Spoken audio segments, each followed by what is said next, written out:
రాళ్లను శిల్పాలుగా చెక్కాను. అవి ఎంతో అందంగా ఉంటాయి. వాటిలో దేవుడి బొమ్మలు కూడా ఉన్నాయి. అవి ఎన్నో దేవాలయాల్లో పూజలు అందుకుంటున్నాయి. శిల్పం చెక్కాలంటే రాయి మెత్తగా ఉండాలి. ఇక్కడ మంచి మంచి రాళ్ళు ఉన్నాయి. వీటిని శిల్పంగా చెక్కుతాను.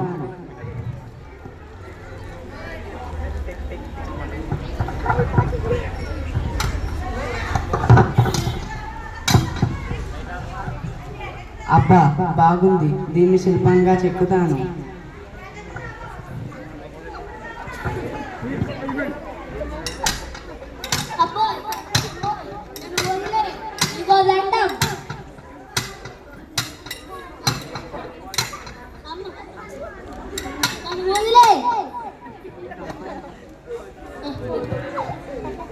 నువ్వు నా సుత్తి దెబ్బలకు భరిస్తే నీకు మంచి భవిష్యత్తు ఉంటుంది.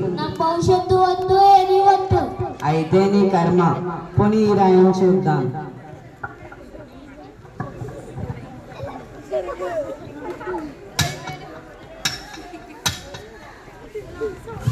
అబ్బా, బాగుంది. దీన్ని శిల్పంగా చెక్కుతాను.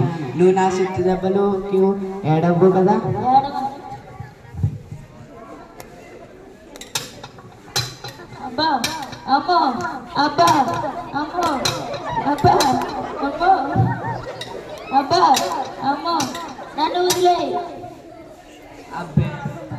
అబ్బే, ఈ రాయి కూడా లాభం లేదు. పోనీ ఈ రాయిని చూద్దాం.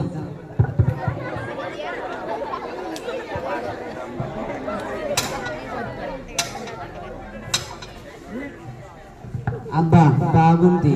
నువ్వు నా సుత్తి దెబ్బలు భరిస్తావా, ఏడుస్తావా? అబ్బో, ఈ రాయి ఎర్రగా బాగుంది.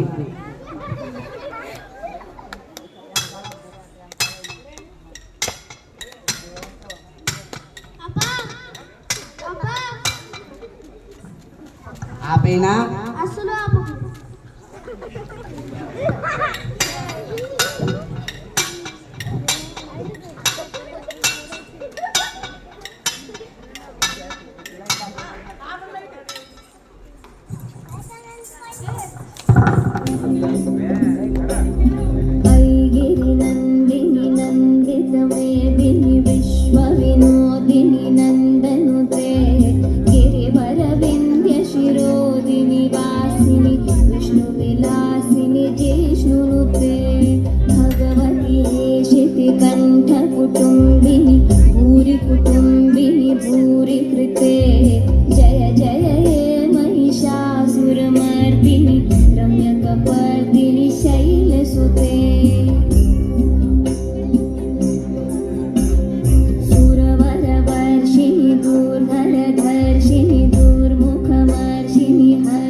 ఆహా, ఎంత చక్కటి శిల్పం తయారైందో.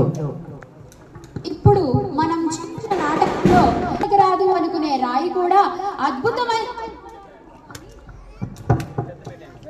అద్భుతమైన అమ్మవారి రూపాన్ని పొందింది. అలాగే విద్యార్థులు కూడా కష్ట నష్టాలను తట్టుకొని బాగా చదువుకుంటే ఈ శిల్పంలాగే మీరు కూడా మహోన్నతమైన స్థితికి చేరతారు. స్వస్తి.